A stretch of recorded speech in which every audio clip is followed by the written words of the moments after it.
Now we've made our pastry, so let's talk quiche. Quiches are one of the very few egg-heavy recipes that I actually like. Don't get me wrong, I like eggs, but I'm not an omelette, scrambled eggs kind of person. I will, however, rip your arm off for a quiche, especially a mushroom quiche. Today we're going to make a wild mushroom quiche.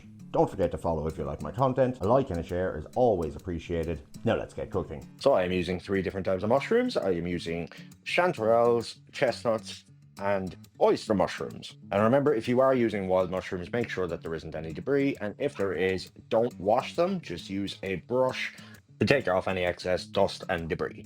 We're then going to dice a shallot or a sweet onion, and then we're going to slice our mushrooms. I like to keep some of them a little bit chunkier just for texture.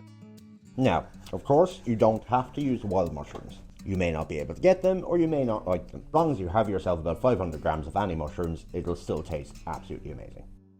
Add some oil to a hot pan, and we're going to start sweating off our shallot. Once we have that sweated off for about 3 minutes, we're going to add all of our mushrooms.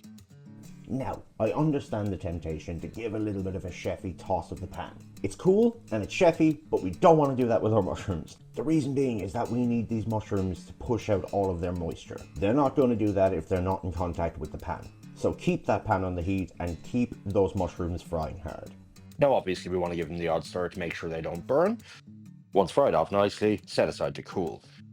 Now, in a bowl, we're going to add our eggs, our cream, and our milk. We're going to give that a whisk. We're then going to add salt, white pepper, and a teaspoon of mushroom powder. Get that all mixed up, and now it's time to layer. We're going to start off with a small layer of grated Gruyère. Get your mushrooms on top of that. Then another layer of Gruyère with a small bit of Parmesan.